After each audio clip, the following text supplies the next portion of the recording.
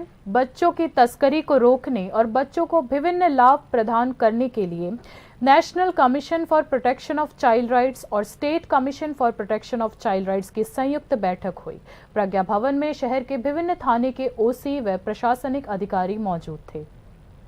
राज्य में बच्चों की बिक्री नहीं रुक रही है। इसके अलावा बच्चों का अपहरण कर उन्हें बेच दिया जाता है और विभिन्न असामाजिक गतिविधियों में उनका इस्तेमाल किया जाता है। इस बाल तस्करी को कैसे रोका जाए, इसे लेकर सोमवार को प्रज्ञा भवन में बाल तस्करी से आज़ादी 2.0 विषय पर एक कार्यशाला आयोजित की गई। कार्यशाला राष्ट्रीय बाल अधिकार संरक्षण आयोग और राज्य बाल अधिकार आयोग की एक संयुक्त पहल है और पश्चिम जिला प्रशासन द्वारा समर्थित है। विभिन्न थाने के पुलिस पद अधिकारी व प्रशासनिक पद अधिकारी मौजूद थे। कार्यशाला में इस बात पर भी चर्चा हुई कि बच्चों को विभिन्न सरकारी योजनाओं में कैसे शामिल किया जा सकता है। তো সবাইকে শুভ সকাল, নমস্কার। আজকে National Commission for Protection of Childs এবং Tripura Commission for Protection of চাইল্ডসের যৌথ উদ্যোগে এবং ওয়েস্ট ডিস্ট্রিক্টের ডিএম অ্যাডমিনিস্ট্রেশন সহযোগিতায় আজকে এখানে কম্বেটিং প্রিভেন্টিং অ্যান্ড চাইল্ড ট্রাফিকিংয়ের উপর একটি কর্মশালা অনুষ্ঠিত হচ্ছে। এটা মূলত চাইল্ড ট্রাফিকিংয়ের বিষয়ে আমরা আজকে এই অনুষ্ঠানটি জোর দেওয়া হচ্ছে, কারণ আমরা দেখেছি ভারতবর্ষের অন্যান্য রাজ্যের সঙ্গেও আমাদের ত্রিপুরা রাজ্যে কিন্তু ট্রাফিকিংয়ের সমস্যা খুব গুরুতরভাবে দেখা যাচ্ছে। देश के 100 सीमावर्ती इलाकों में बाल तस्करी को रोकने के लिए यह जागरूकता कार्यक्रम चल रहा है। एक तरफ विप्लव देव दावा कर रहे हैं कि राज्य में अब बच्चों को बेचने या तस्करी जैसे मामले देखने को नहीं मिलते। दूसरी ओर कुछ लोग सोचते हैं कि बाल तस्करी को रोकने के लिए सरकारी संस्थानों के जागरूकता कार्यक्रम काफी संकेतात्मक है। Bureau report, news now. TTAADC प्रशासन के 110 पदों से संबंधित परीक्षा प्रश्न पत्र लीक करने के आरोप में विशालगढ़ थाने की पुलिस ने एक व्यक्ति को गिरफ्तार किया है। विशालगढ़ थाने की पुलिस द्वारा गिरफ्तार किए गए इस शख्स का नाम अमित दब्बरमा है। रविवार की देर रात पुलिस ने उसे गोलाघाटी कस्बा इलाके से गिरफ्तार कर लिया। विशालगढ़ पुलिस ने सोमवार दोपहर आरोपी अमित दब्बरमा को पश्चिम पुलिस को सौंप दिया। प्रश्न पत्र लीक करने के मामले में पुलिस ने 2 आरोपियों को गिरफ्तार किया है। इससे पहले पुलिस ने अगरतला एडवाइजर चौमोहानी से जेरोक्स दुकान के मालिक चयन शाह को गिरफ्तार किया था। विशालगढ़ थाने के ओसी राणा चैटर्जी ने घटना की पुलिस जांच की गति और प्रकृति के बारे में जानकारी दी। আমাদের কাছে ওয়েস্ট আগরতলা পুলিশ স্টেশন থেকে একটা রিকুইজিশন এসেছিল ওকে ডিটেইন করার জন্য। অ্যাকর্ডিংলি আমরা ওকে অমিত দেববর্মাকে ডিটেইন করেছি এবং তাদের পুলিশ অফিসার এসেছে, এখন হ্যান্ডওভার করে দিয়েছি। কোথা থেকে তাকে গ্রেফতার করা হয়েছে? তা আমাদের পুলিশ স্টেশনের এরিয়া থেকে ওকে গ্রেফতার করা হয়েছে। স্যার কী কারণে গ্রেফতার করা হয়েছে? এটা ওয়েস্ট পিএস এর একটা কেসে ওয়ান্টেড আছে, সেই কেসে একটা জাতীয় এক্সামিনেশন রিলেটেড কেস, হ্যাঁ ওই examination related question paper related কেসে ওকে ডিটেইন করা হয়েছে। বাকি সব কিছু তথ্য আমরা ওয়েস্ট পিএস থেকে। স্যার কী নাম যে অ্যারেস্ট হয়েছে, কী নাম স্যার? ওর নাম অমিত দেববর্মা। विभिन्न विपक्षी संगठन पहले ही TTAADC में प्रश्न पत्र लीक मामले की CBI जांच की मांग कर चुकी है। राज्य में पहले भी कई बार ऐसी घटनाएं हो चुकी है। हालांकि पुलिस जांच में नवीनतम घटनाक्रम की प्रकृति पर गहरा भ्रम उत्पन्न हो रहा है। कई हलकों ने शिकायत की है कि अदृश्य हाथ के इशारों पर जांच का काम बीच में ही रुक गया है। Bureau report, news now. TTAADC प्रश्न पत्र लीक के विरोध में त्रिपुरा स्टूडेंट्स फेडरेशन सामने आया। छात्र संघ के नेताओं ने सोमवार को राज्यपाल के सचिव को एक प्रतिनिधि मंडल सौंपा। उन्होंने घटना की जांच के लिए CBI से हस्तक्षेप की मांग की है। ADC प्रशासन ने सब जोनल डेवलपमेंट ऑफिसर और डिप्टी प्रिंसिपल ऑफिसर के 110 रिक्त पदों पर भर्ती के लिए अधिसूचना जारी की है। उसी के अनुरूप तैयारी की जाती है। हालांकि परीक्षा से एक दिन पहले शनिवार को अधिकारियों ने प्रेस कॉन्फ्रेंस कर कहा कि प्रश्न पत्र लीक हो गया था, इसलिए प्रशासन ने तय दिन पर परीक्षा रद्द कर दी। पुलिस 2 लोगों को इस मामले में पहले ही गिरफ्तार कर चुकी है। You all know what has happened on Saturday night. The recruitment by the TTADC government The examination was to be held on Sunday yesterday, but one night before, the paper got leaked for the post of the subzonal and deputy principal officer under the TTADC government. So we realized that it was a genuine paper leak, and as soon as we got the information, we put a press release. बाकी news updates के लिए देखते रहिए news now. शुभ रात्रि।